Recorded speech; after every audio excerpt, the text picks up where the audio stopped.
अज़बिल्लाहिमिनश्शैतानिर्रजीम बिस्मिल्लाहिर्रहमानिर्रहीम। मैं पाकिस्तान तहरीक इंसाफ के तमाम कारकुनान को, चाहने वालों को और सदात ख़ानदान के तमाम चाहने वालों को आप सबको मुबारकबाद पेश करता हूँ कि अल्लाह ताला ने एक दफ़ा फिर हाई कोर्ट से आप तमाम को फ़तह दी और कामयाब फरमाया। आप सब मुबारकबाद के मुस्तहिक़ हैं। आपको पता है कि जब पाकिस्तान तहरीक इंसाफ ने सदात ख़ानदान के एक अदना से कारकुन को जब टिकट जारी किया, तो उसके बाद जब टिकट जारी होने के बाद ये PDM की इमा पे पाकिस्तान मुस्लिम लीग नून और पाकिस्तान पीपल्स पार्टी के जो यहाँ पे नुमाइंदगान हैं उनकी ख्वाहिश पे एक फ़ेक एफिडेविट लगा के मेरे जो नॉमिनेशन पेपर्स हैं उनको विड्रॉ कराया गया। फिर उस मामले को हम अपनी ज़िम्मेदारी निभाते हुए जो पार्टी की तरफ से लगाई गई कि आप हाई कोर्ट में जाएँ। जब हम हाई कोर्ट में गए तो वहाँ पे जो हमें इंसाफ मिला और हक और सच की दोबारा फतह हुई और हाई कोर्ट ने हमारे हक में दोबारा फैसला दिया।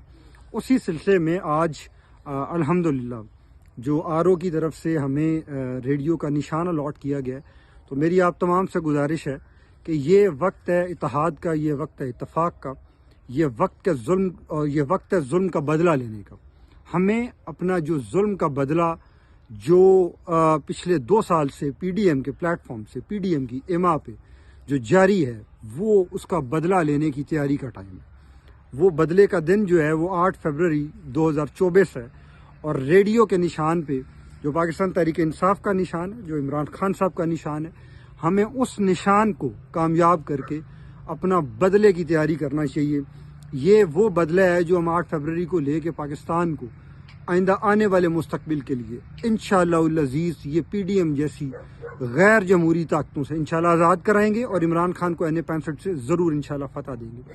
ये वक्त आन पहुँचा है कि हम यहाँ पे किसी उम्मीदवार या उसके किसी नुमाइंदे का इंतज़ार किए बगैर सारे अपने आप को उम्मीदवार समझ के और सारे अपने आप को इमरान खान समझ के अपने हल्का NA-65 में रेडियो की कैंपेन चला के और इसको कामयाब करके आज से अपने वर्क का, अपने काम का आगाज़ करें और इस निशान को फतह दिला के हम इंशाअल्लाह अज़ीज़ जो इमरान खान साहब को ये सीट तोहफे में देंगे इंशाअल्लाह अज़ीज़। फ़ी अमान अल्लाह। पाकिस्तान जिंदाबाद।